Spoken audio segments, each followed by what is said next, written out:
Welcome to Genesis Marks the Spot, where we raid the ivory tower of biblical theology without ransacking our faith. My name is Carrie Griffel, and welcome to another episode that is actually going to connect to my episodes on sexuality that I've been doing, except this one's going to have a little bit of a different twist. Instead of talking about human sexuality, we're going to be talking about angelic embodiment and the Nephilim and sons of God in Genesis 6 and all of that kind of thing, and the giants after the flood. Now, we've talked about things like this before, but I think that in relation to my episodes about sexuality, this is kind of a obvious, we have to get to it kind of a point. And I haven't really talked about this entirely head on. I haven't dedicated a whole episode on it, although my episode with TJ Stedman from the Answers to Giant Questions podcast did touch a lot about this. So I can refer you to that episode for a lot more content, and I absolutely and positively will recommend his book, Answers to Giant Questions, which gets into a lot of the same kind of content. And if you are familiar with Dr. Heiser's work, TJ Stedman's book is going to give you an additional layer of thinking on top of what Dr. Heiser brings out in his book, The Unseen Realm. So that's kind of our framework for today. We're going to be talking a lot about that, and in part because I did say something about angelic embodiment in relation to sexuality here on earth when we were talking about Matthew 22. In that passage in Matthew 22, Jesus is talking to the Sadducees, and they are asking him about the resurrection. And Jesus says that in the resurrection, people will neither marry nor be given in marriage, but they will be like angels in heaven. And so that makes us think, well, angels can't have intercourse. They can't have offspring. So what's up with the whole sons of God incident in Genesis 6? If those are spiritual beings? My offhand comment in that episode was that there can be a difference between angels in heaven and angels on earth. And that's going to be wrapped up in the concept of angelic embodiment. Now, there's some really interesting things that we can talk about in regards to angelic embodiment, because what's going on with an angel who comes to earth and he is embodied? Like, we see a situation where Abraham is talking to somebody in bodily form, and it's an angel. We see Jacob, who is wrestling with the man, right, who turns out to be some sort of spirit being, God, or some might say another deity or another angelic being. We see angels eating. We see angels doing things that humans do. But we don't see angels being incarnated into creation like Jesus. So there's a very big distinction there, right? An angel who is embodied is not going to be the same as Jesus, who has come and incarnated himself into creation, because Jesus had the full range of human experience. On earth, in the incarnation, Jesus was fully human, unlike an angel who is going to present himself in an embodied form.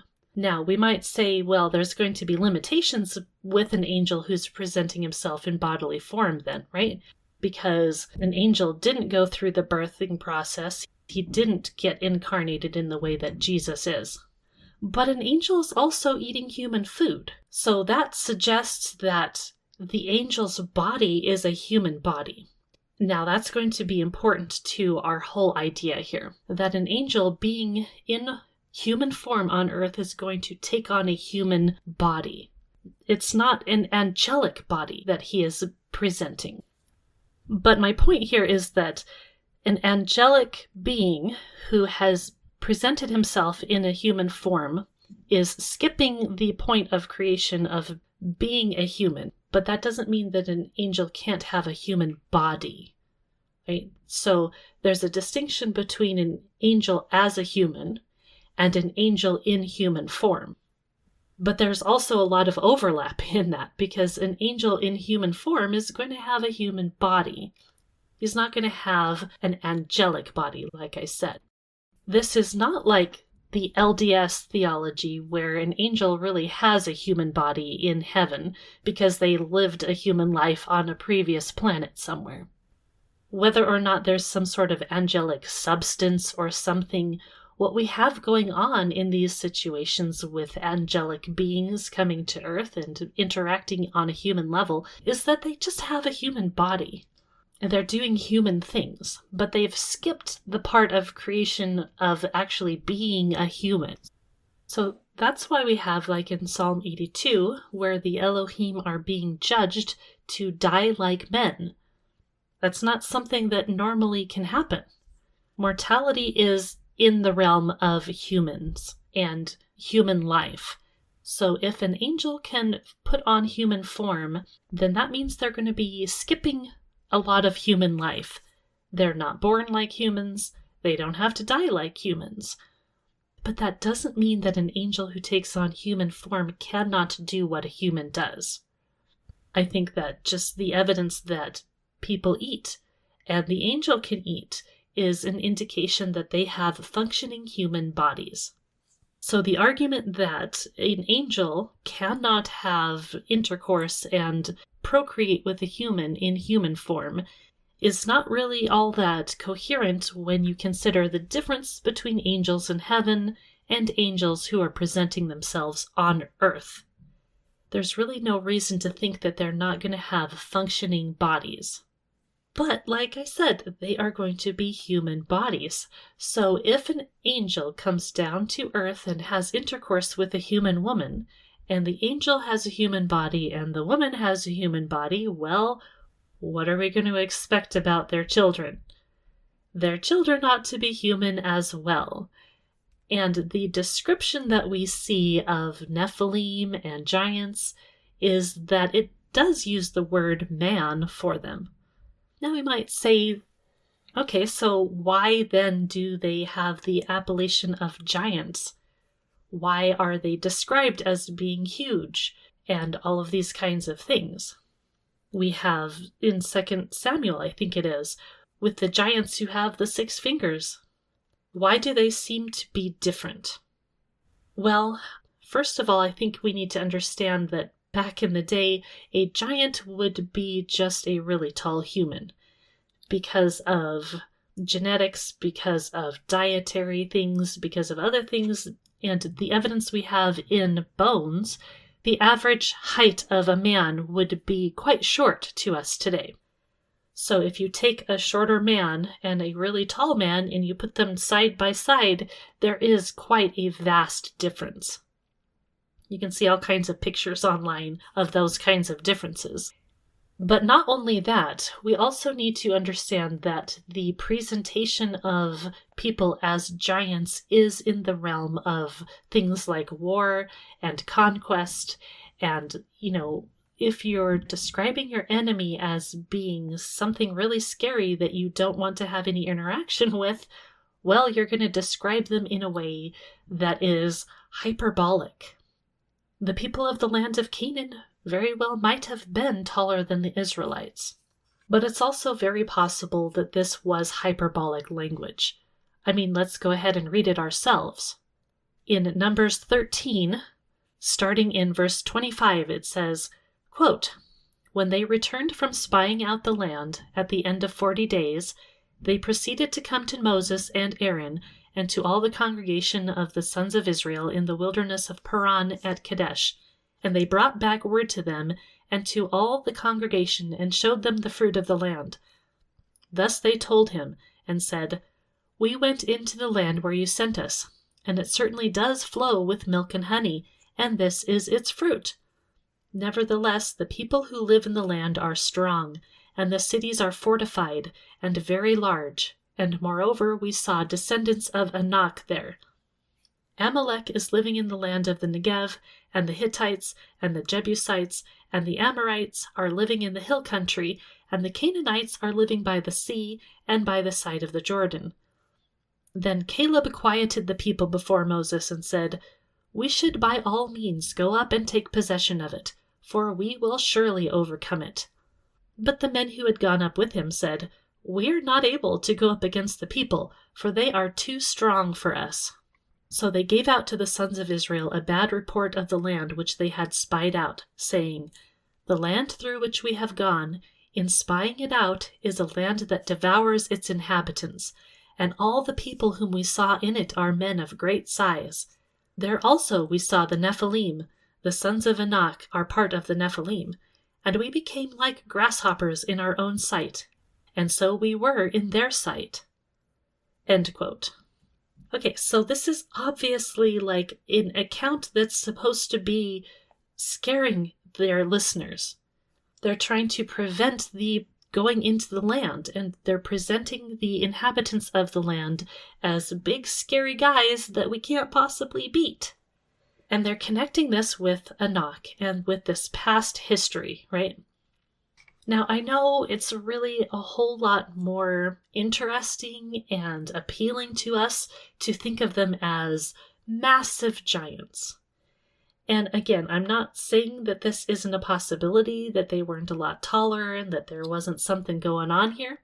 But if you want to look at the idea of Nephilim and giants as being this special kind of DNA that they had, and a bloodline that stems from the Sons of God incident, or maybe another repeat of that, and you really think that genetically the people in the land had some sort of divine DNA, right? That they had some sort of soul that wasn't human.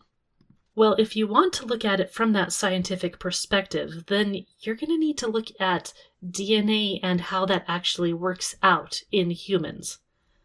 Because if we have a whole society of giants, are we presuming that they are not mating with people outside of their clan? I think that would be ridiculous, right? If they are this big, scary population who are going to conquer other people, they're going to bring other people into their gene pool, right? So, first of all, are we assuming that giant or divine DNA is a dominant form? I think it would kind of have to be in order to populate through the population as strongly as we're suggesting here, where everyone in the tribe is a giant. So they have giant DNA, they have come from a giant clan, and they are going to be massive and big, and that's going to be a dominant trait. Okay, so why did that dominant trait not then infiltrate the Israelites when they mixed with the people in the land? Because we know that that happened. Why are the Israelites now not giants? Now, and then we have to understand that as we go back in generations, we lose quite a bit of the content of our ancestors' DNA because it gets watered down. You have about 1.5% of each of your 4 times grandparents. So like that's 6 generations ago.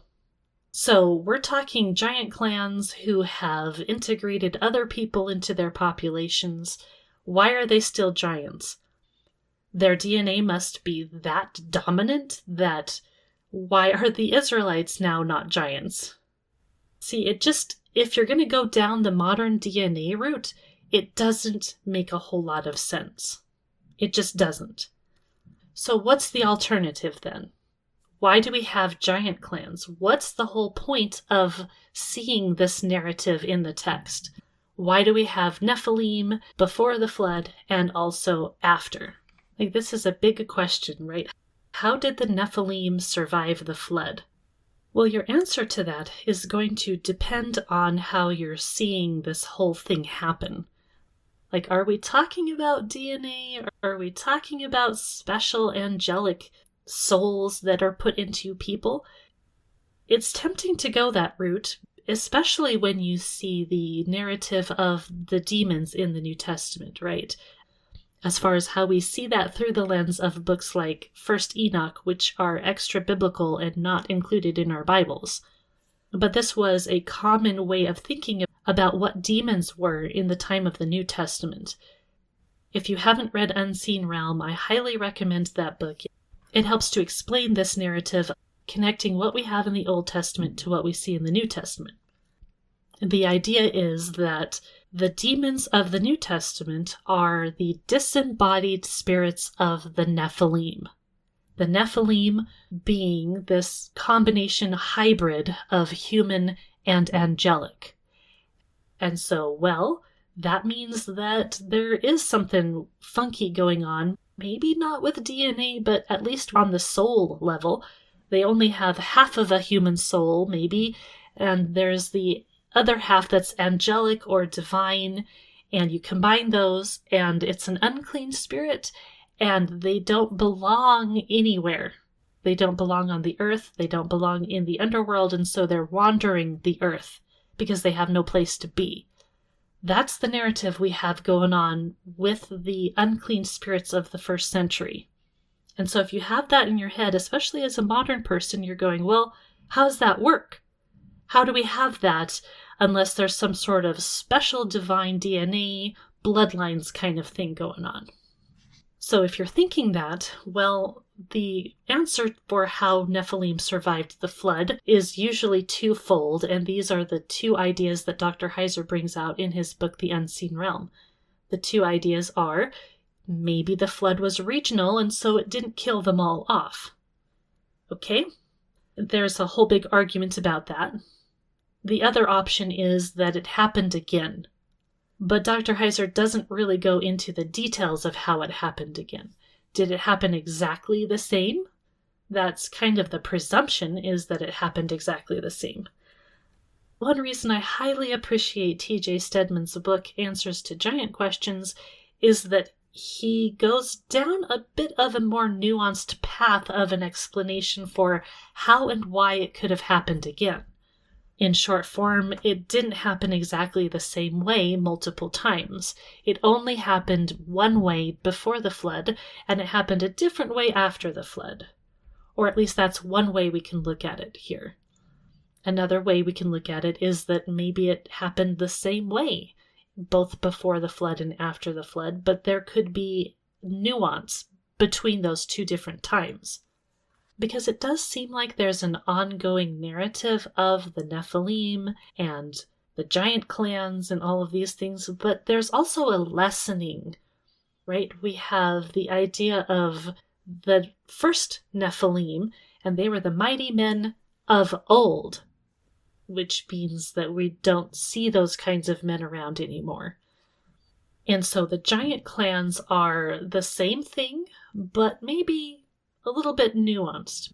Maybe this is the ritualistic explanation, whereas before the flood, the sons of God were having literal intercourse with human women in angelic human form, and then after the flood, maybe they were prevented from doing that because they were chained, as we see in the New Testament in Jude and Peter, the ideas of chains of darkness. Maybe that means that they were prevented or hampered in their ability by God. Not literally physically chained in some location, but rather the chains are a dampening of their ability. And so they could not do the same thing that they were doing before the flood, after the flood. So they changed tactics instead. And so the idea is that after the flood, they started having this happen through ritualistic temple prostitution. So the king, who would be the sole son of God or image of God in that pagan culture, would have ritualistic intercourse with a temple prostitute, and that's how they would then get the mighty men, the Nephilim, the giants, that kind of thing. Now, if you think this is getting real complicated and how are we supposed to parse this and how are we supposed to determine what's happening, I'm with you on that. It's really complicated because it's talked about in so very many different ways in different places by different people. You have the same types of ideas, but they're talked about in different ways. They're presented in different ways. They're formulated in different types of narratives. And we even see this from the earliest stories that we have that talk about these things. In the literature of Mesopotamia, we don't just have one thing that's going on and it's described in one single way and they've encoded it in their version of scripture and that's how they all talk about it from then on out. That's not how they do it. One of the things that Dr. Heiser talks about in the unseen realm is the Mesopotamian story of the Apkallu. And this comes in different forms. You see the same kind of general idea repackaged in different ways. Primarily, the Apkallu, who were the pre-flood sages of Mesopotamia, who gave mankind all of this knowledge and civilization and culture, they were presented as culture heroes, usually. It's like, hey, look at us. We are Babylon, and we are so great, and our culture is amazing. And why are we so great? Because we got our culture and our kingship from the divine Apkallu. The Apkallu being their version of the sons of God. But you also have a whole lot of different stories that are a little bit different than that. And sometimes the Apkallu are the source of demonic forces, of evil forces. This is brought out in particular in a great paper that you can find for free online. It's called On the Origin of the Watchers by Amar Anis. And he goes through a lot of this information connecting the Mesopotamian stories with the biblical stories. So you can go and read that, and it talks about all of these different traditions that we have. Because the question might be, did the biblical authors take the Mesopotamian stories and use it as a polemic and turn it around entirely so that the Apkallu or the sons of God are now negative figures?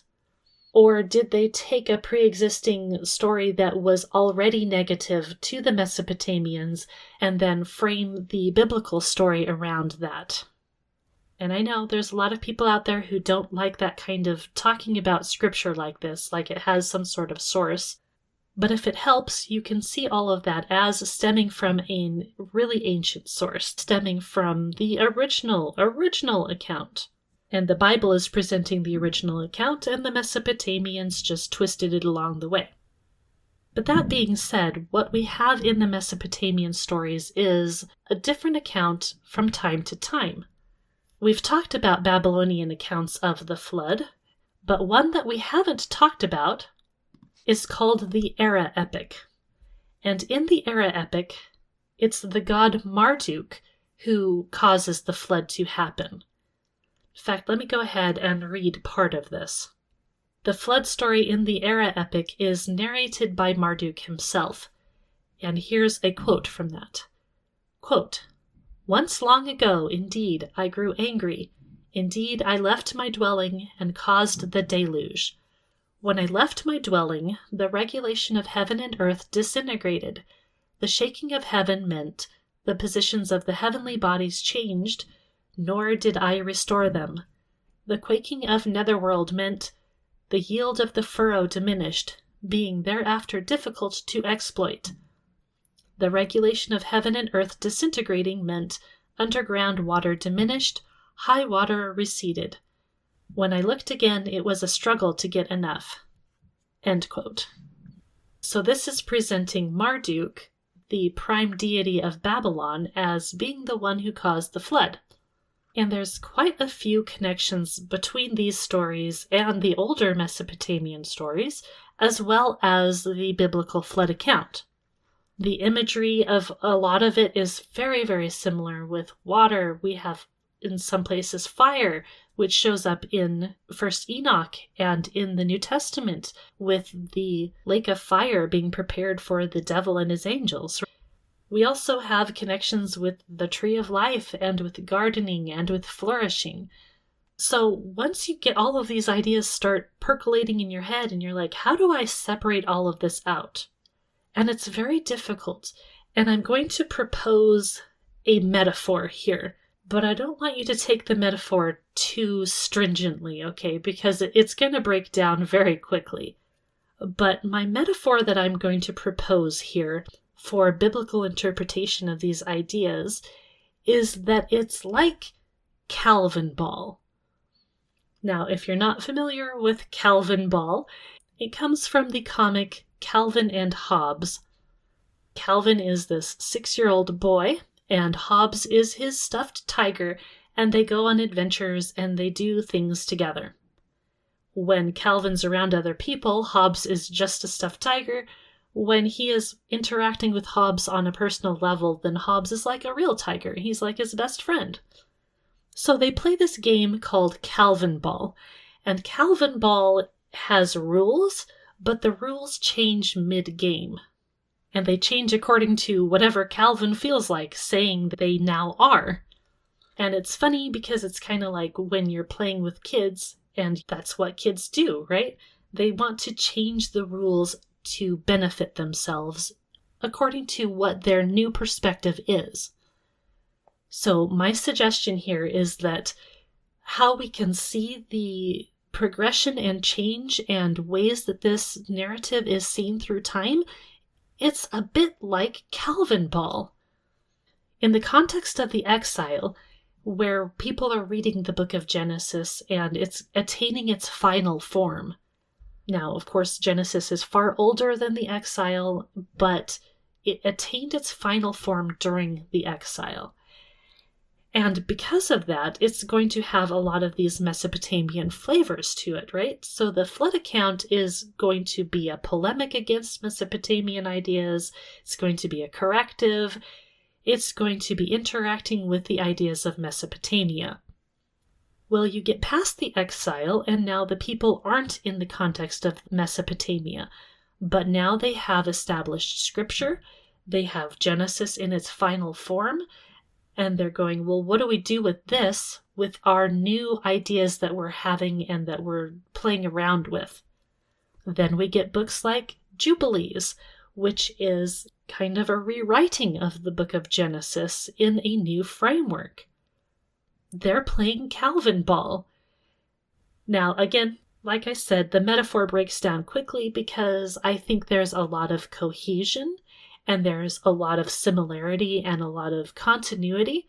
So I'm not saying there's a discontinuity entirely in these stories, because there's not. They're very, very similar. They're playing on similar themes, but there's also differences. And those differences are going to show up because they are in a different culture, they're interacting with different ideas around them, and they're trying to fit scripture into those ideas. So you have the Mesopotamian ideas, you have the new ideas of the Second Temple period, then you get into the New Testament and things are again being seen through a new lens with the incarnation of God in Jesus, right? So all of these things are changing the way that we're seeing things. And it's going to be that way within the culture of Mesopotamia, within the ancient Near East itself. And I would suggest you have the same thing going on in Scripture, because the same kinds of changes to culture and concepts are going to happen throughout Scripture, because we have the story of the Bible, which goes across thousands of years, right? So the time of the patriarchs is not the same as the time of the Exodus, is not the same as the time of the exile, is not the same as the time of the prophets, and so on. So even within Scripture itself, we have a kind of reformatting and rethinking going on. So again, I'm not saying that we don't have the continuity in Scripture. I think the benefit and value of understanding books like First Enoch is that it helps to shed light on the fact that we have these same ideas that are tracking through time, but they're going to look different in different eras. That's why we have rabbinic understandings that we do. They're trying to understand Scripture the way that they could in their own framework. This is why we have the early church fathers who are now studying Scripture with a Christological lens and going, how do we understand this through that? We move on to the Middle Ages, we move on to the Reformation, and every time period is going to have its unique challenges, its unique way of thinking, its unique way of trying to interpret Scripture to the best of their ability. We have the same thing going on today with dialogue with one another in different forms of Christianity, as well as secular studies. And every kind of era is going to approach the same problems in different ways. But like I said in my last episode, talking about how the church has talked about singleness, it's fascinating to me how the church in different eras through time and different geographical places that are kind of separated and they're working through things differently, they come to very similar conclusions through vastly different means. And so again, it's like we're playing Calvinball, but we're still coming to really similar conclusions because we have the arc of Scripture to kind of still bound our rules. We're not totally going to be able to suddenly change the rules. That goes beyond what I'm saying here, but I'm trying to give a framework to how we can understand that there's both continuity and massive disconnects as well.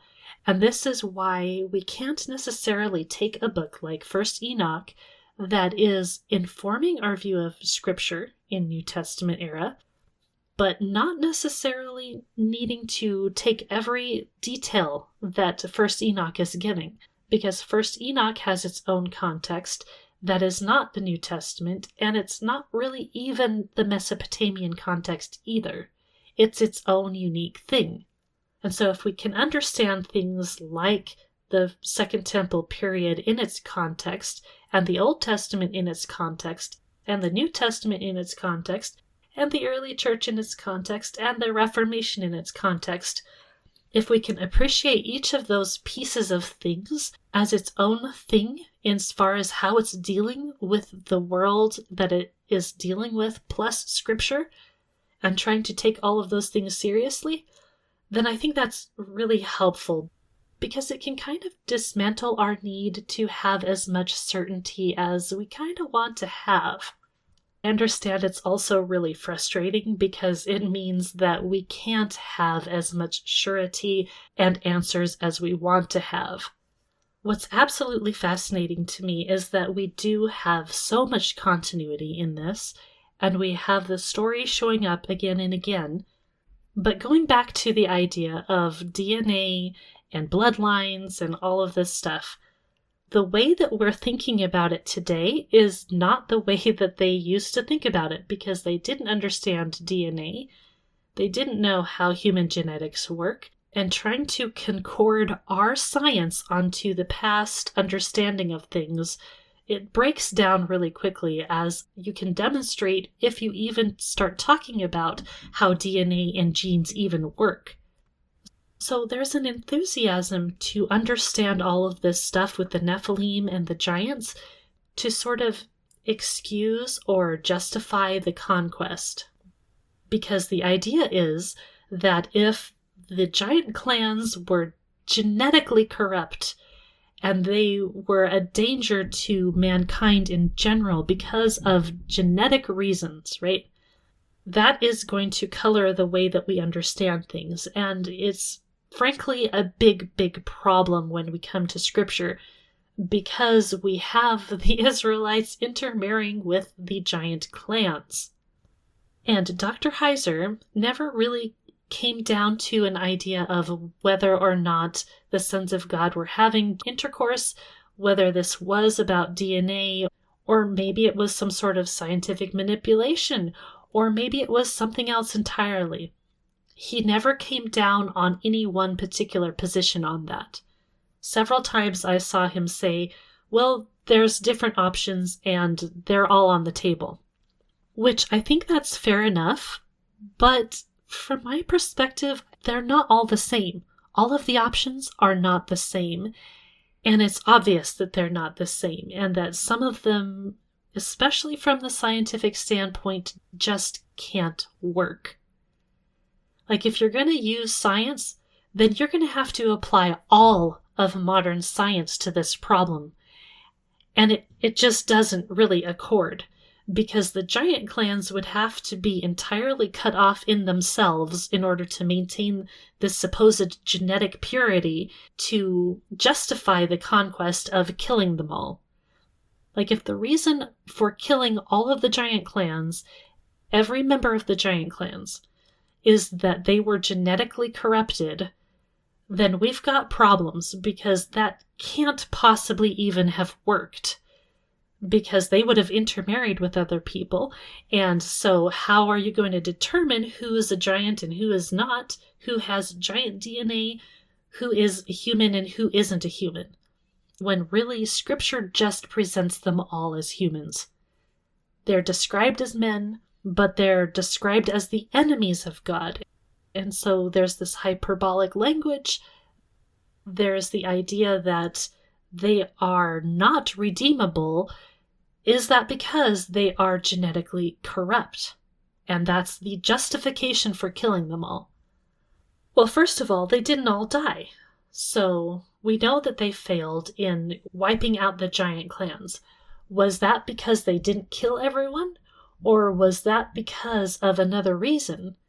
Was it because they didn't erase all of their traditions, all of their worship of other gods?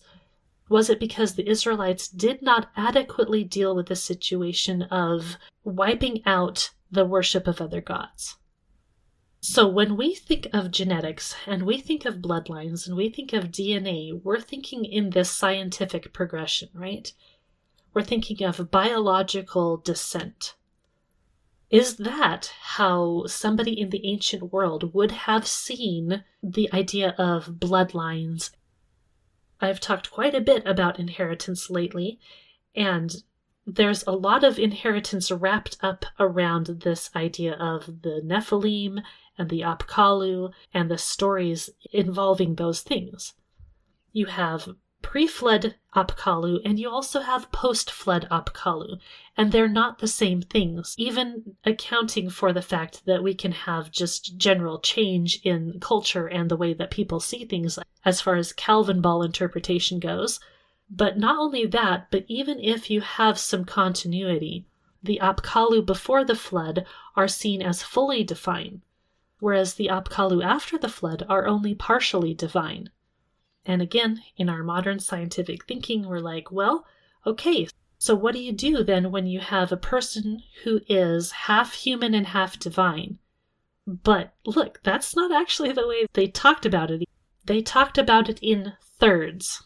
2/3 divine and 1/3 human, or 1/3 divine and 2/3 human. How do you get thirds here? Well, this is where the ritualistic explanation makes a little more sense. Because in a ritualistic kind of a situation, what you have is, supposedly, 3 beings who are involved in the reproduction here. You have the divine being, you have the king, and you have the temple prostitute. So that's 3. So somebody who is 2/3 divine would have the divine being, the king, and the woman. And whether or not you're seeing the king as divine is how you're going to get 2/3 versus 1/3. Okay, so again, this gets a bit convoluted and confusing, but the reason I bring up the ritualistic ideas is that it helps us to understand how this can be more than just DNA. And it can also still help us have this idea of the Nephilim and the giant clans as being a justification for the conquest. Not insofar as killing everyone, because everyone was completely wicked and depraved and genetically corrupt, but really more an ancient Near Eastern idea of bloodlines and tribal inheritance. Now, what do I mean by that? What I don't mean is DNA and genetics. What I do mean is that if you are in a family, and this is something we understand less today because of our individualistic society, but if you're in a society that is tribal and where your identity is going to be wrapped up in your tribe and your patriarch is basically going to dictate everything about your life, then you can kind of understand this idea that a whole tribe is going to be implicated in whatever the patriarch does. Whatever decisions the patriarch makes, whatever kind of culture the patriarch is developing, is going to impact the way you're living. You don't get an individualistic chance to rebel in that kind of a situation. Not like we see today. Today you have a family and you think, well, I'm raising my children to be good Christians, and so they should continue to be good Christians when they're out of my house. But you see, it's the whole out of the house thing that causes a problem. That wasn't really the way things worked back in the past. If you kept your family intact and you had a family unit that was more than just the nuclear family, but was the extended family, and that was your source of identification, then it was a lot harder for you to run off on your own and do your own thing. I'm not saying it wasn't possible. You have the story of the prodigal son. You have Naaman, who came into the land, was converted to Yahweh worship, and went back into his land, and presumably still continued to worship Yahweh. So there's a sense in which people could have a choice. But even with the story of Naaman, he went back to his tribe. He didn't stay with the Israelites. Now, we don't know what that means, and maybe we're presuming a little bit too much there. But my point is to draw our minds back to the past and how they would have seen family lines and the family unit. It wasn't just about individual accountability. So why would women and children be included in the extermination order? It's because they would have lived lives and been in the same situation as the patriarchs. We also have to admit that this is about war, and every time you have a situation like that, you have a lot of hyperbolic language. Was it really the case that God was genuinely telling them to kill all of the wives and children? If that was the case, why are there also laws which allowed the people to bring in wives from their enemies?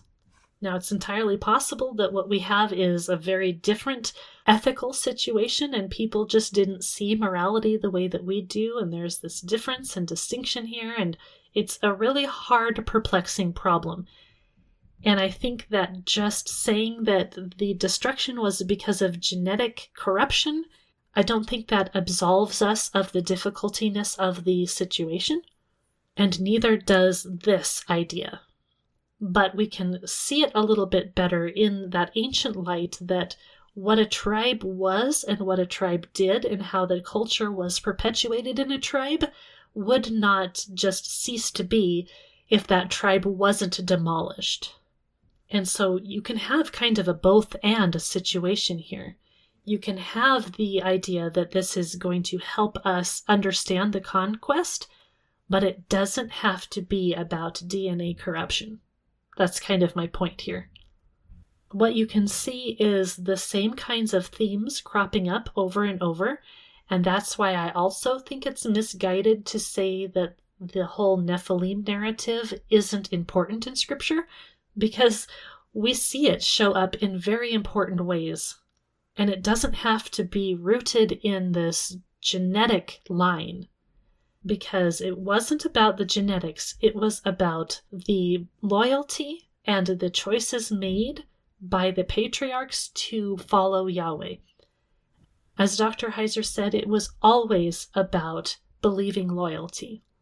Somebody from the giant clans wasn't depraved because of their genetics, but because of their choices.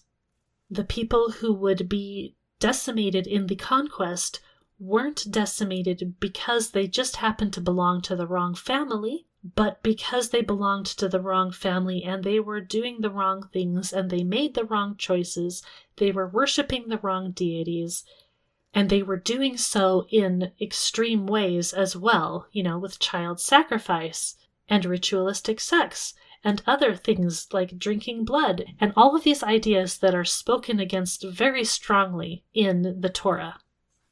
So what about the idea, though, of half-breeds and hybrids and all of this kind of thing? Isn't that what the Bible is talking about? Well, it is, because that was the culture of the time. That's just how they talked about things like this. You go to the Apkallu narratives, and you see hybrids all the time. You see half man, half fish, half divine, half fish and half goat. You see all of these ideas of hybrids, and maybe again bringing in our modern ideas of genetics is not the way we should be seeing those things. I see the question very often about, well, when does one become not a Nephilim? When is your DNA diluted enough to now have a real human soul rather than a demonic soul? And that question is fair enough in the way that we're looking at the narrative of the demons in the first century, again through that lens of First Enoch. I think that story does make a lot of sense as to how we can understand the demonic in the New Testament. That doesn't mean we can just import that into modern science, though, because it's just not how anything is talked about in the ancient world. We don't have a Nephilim who is 1/32nd Nephilim. The only fractions we have are the 1/3 and the 2/3, and that's not talking about dilution. Again, it's talking about that origin of how much divine do you have compared to human. It's talking about that parentage. We don't have anything in the ancient world that describes somebody as 1/4 Nephilim, as 1/4 giant. That's just not the way they were thinking about it. And because that's not the way they were thinking about it, that's why I tell people that this is the wrong question to be asking. It's importing our understanding on the narrative. And again, I understand why you would want to do that and how you're going to try and process this information, especially because of that demonic idea of how does one become a demon? I think the idea was either that you were or you weren't. And probably it was mostly the Apkallu, Sons of God, first generation Nephilim that have that going on. And those were the ones who would have been killed in the flood. So there is no possibility of diluted gene pool there. The giants that come after that are not the same as the Nephilim before. That is the case in all of the literature that we can see. That is why you can have somebody from the giant clans who is not a quote-unquote giant, because they're not acting like that. They're not making the choices to be against Yahweh and his people. And that's really the important thing. Who are you worshiping? Are you for or against Yahweh? Are you for or against Yahweh's people? Who are you in relation to God and his people? And the idea of this massive corruption on that level of you now become a demon, that is in the primeval past.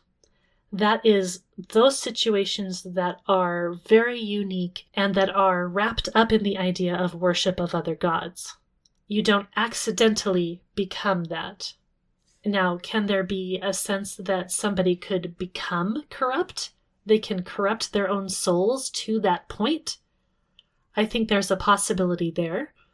But again, it's because you have made a choice and you are acting in a certain way to be against God, and you are worshiping something other than God to become something that you have corrupted the image of God in you so that you are no longer in that realm, right? It's not this scientific thing, and it's hard for us to wrap our minds around this and to connect our worlds with the ancient world because we are thinking so very differently. I can't blame people for getting a little bit tired of the Nephilim narrative and people talking about the Nephilim agenda, because it's very, very common that you get the narrative that goes down that genetic path, or maybe saying that they are aliens who are, impregnating women, things like that. All of these ideas that really are very steeped in our modern scientific narrative and our modern thinking. And I get that people get tired of hearing about that, and that every time the word Nephilim shows up, they're assuming that you're talking about that because that is the loud narrative that they hear in many other places. You pick up a book on the Nephilim or the Sons of God or Genesis 6, and more often than not, it's going to go down this route of these ideas of corruption and DNA and bloodlines. And again, it's not like you can't talk about bloodlines in relation to this, but you have to talk about them in terms of the way the ancient person thought about it, not in the terms that we think about it. So there might be a sense in which you can talk about being adopted into something or some group or some ideology that is this twisted idea. And if that's what we're talking about as far as the Nephilim agenda and conspiracies, then, okay, because what we do see throughout history is this pattern of behavior, this pattern of being, this pattern of action where you might be working against God and working against the people of God. And you have active goals for that. So I can give some room and space for those kinds of conspiracies, okay?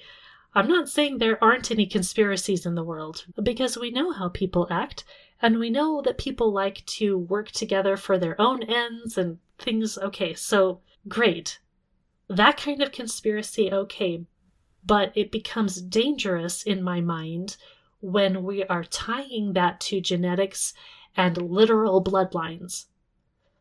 Like, if you're talking about bloodlines as far as you're following in the footsteps of your father because he taught you that way, okay. Or you're following in the footsteps of some other unrelated thing to you because that's how you are going to live your life in pattern of that, then okay. But it is too easy for us to take that and then presume that if you are in that family, if you are associated at all with this tribe or this group over there or whatever, there's good sides and there's bad sides and you're just born into it. That is something that I will absolutely argue against because it goes down negative paths. When we're talking about ancient bloodlines, we're not talking about dilution of the bloodline, we're talking about inheritance. And so inheritance can happen through adoption, it can happen with you choosing to follow somebody's path. But when we decide that some group or some people can't be human, I think that's a problem. And I don't think it's scriptural because Israelites intermarried with the clans. And so when we're talking about the conquest, I understand how this is going to play into that, but we still don't want to go down some path that leads to eugenics. It doesn't fit the narrative of the Bible. And so if we can understand that not everything has to be literal, and not everything has to be genetic, not everything has to relate to modern science, but rather we can look at things through the lens of a pattern of behavior. I think that can be really helpful in all of this. And also understanding the impact of worship on a person. Understanding that you are what you worship, kind of a thing. Not that the image of God can be taken away from a human, but it can be corrupted. Just like in Isaiah, we have the makers of idols who become like idols. There's a sense there in which you become what you worship, and so worshiping Christ, we become more like him. I think it's really great that more and more people are delving into the context of Scripture and trying to understand it. And that includes the concept of the Nephilim, because it does show up as this pattern in Scripture over and over. And we do have a lot of things in the New Testament, in the work of Jesus even, that connects back to all of this. And so because of all of that, I think it's actually a really important thing to understand. But I'm also going to just say that a lot of people go too far with it, and they get way too interested in it. I love Dr. Heiser's work because what it is a corrective to a lot of this, because he's giving a biblical viewpoint of things, and he's not going down paths of speculation. I mean, certainly Dr. Heiser was interested in the paranormal. he had a lot of ideas that kind of intersect with a lot of different things that I'm talking about here. But he always had this knack of keeping it biblically grounded. Unfortunately, you go to other sources who talk about the same thing, they don't have that talent that Dr. Heiser had. I'm sorry, but they don't. And so there's still a lot of what Dr. Heiser called Christian Middle Earth out there, where people are getting into these ideas, and it's fascinating and it's interesting. Now, again, you can go to like Dr. Heiser's fiction books and read a lot of interesting ideas there that are connected to aliens and all of these things, and you can say, aha, here's our answer. But I don't think that was Dr. Heiser's purpose or intent in writing that fiction. I think he's in this long line of tradition, though, where we see the patterns. And by seeing the patterns and by looking at the world around us, we can understand God a little bit better. We can understand our positions to God better, and we can choose God. And I think that's the point here. Not gonna lie, it drives me more than a little batty that people who talk about this stuff seem to lose track of that. And that's the real thing that bothers me on a deep level. They lose track of the gospel. They lose track of the fact that Jesus has gained victory and he is enthroned and crowned as king. And it feels like when a lot of people are talking about Nephilim and all of these agendas and things, they're forgetting Christ's victory. They're not even mentioning it. And so that's what I would suggest to you. If somebody's talking about the Nephilim agenda and they're not talking about Jesus and his victory and the gospel, that's a big red flag to me. That's a problem. That's something I would say run away from those kinds of situations and those kinds of people talking about it. Because the point is not to delve into the darkness and to nuance it out and to find out what's what and who's who and what people I can demonize and put into this box over here and that box over there, but rather the focus should always be on Christ and his victory and his defeat of all of the problems that we have had. More than anything, what I see in the giant clans and the Nephilim and all of these things is the same kind of patterns that we see in humanity, where humans didn't need to have some fall into sin because that's just what we do. You're human, you sin. We don't need a justification or original way that happened. It's just part of being human. And what we have in Jesus is the fix to that. It's a fix for spiritual evil. It's a fix for death. It's a fix for our sin. And it's a way for us to be sanctified into being conformed to the image of Christ, rather than being conformed to the image of something else. I think we shouldn't look to these kinds of stories to justify something that we are uncomfortable with, like the conquest, except to see it in light of how God works and this story of redemption. If what we're talking about is sidelining the redemption aspect of things, that's a problem. And I get it. It's weird because how can Israel be a light to the nations and to bring people to Yahweh, but then also be commanded to go into the land and kill off all the inhabitants? Those two things seem awfully opposed, don't they? But you have to see them together. It's not a justification or like a really simple answer to what we have in the conquest, but it's something that we have to meditate on. And if you toss out the redemptive aspect of things and the fact that Israel was supposed to be a light to the nations, and that Israel leads to the Messiah who is going to rectify it all, if you're missing that, I highly recommend bringing your mind back into focus on Jesus. So I didn't get around to doing any quotes from the book Answers to Giant Questions, but I do have some good news. This is episode 99, which means that episode 100 is next week. And what I have, in addition to some other things, are 3 copies of the book Answers to Giant Questions to give away. So, if you're interested in those, you either need to be connected with me online on social media on Facebook or Instagram or X, or you can be signed up to my newsletter. I'll be giving the different copies away in different ways. So, whether you're following me on social media in some way, or whether you're only following me through my newsletter, either way you can have a chance to get one of these copies of Answers to Giant Questions. I also have some other books to give away, so make sure you're signed up to my newsletter or you're following me on social media to get a chance to get one of the copies of the stack of books that I have to give away. I'm so excited about this.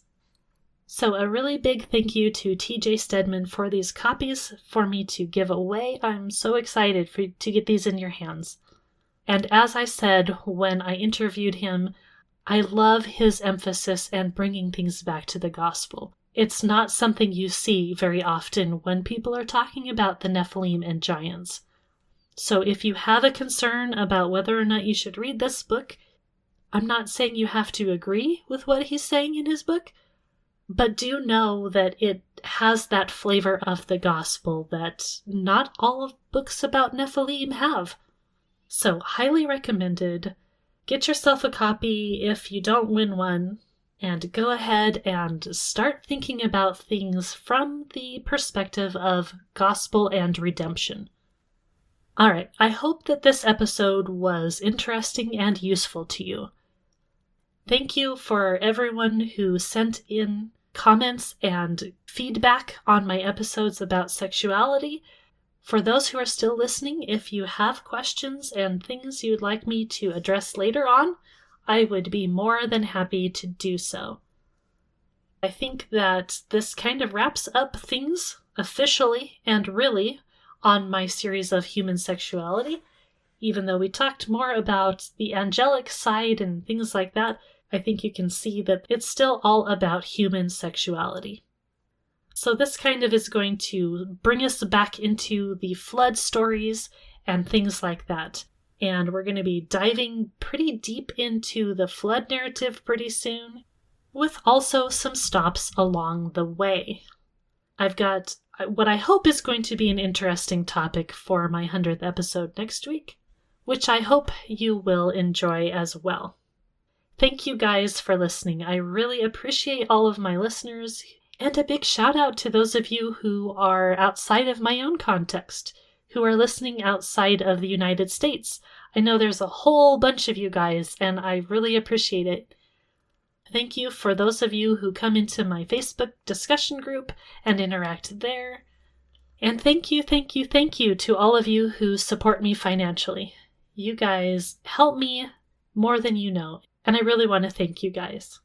If you're interested in helping to support me, you can find ways to do that through my website at genesismarksthespot.com, where you can sign up for my newsletter so you can know what to do for my giveaway. You can find blog posts, guest profiles. My website's pretty highly searchable, so it helps to find topics that I've talked about.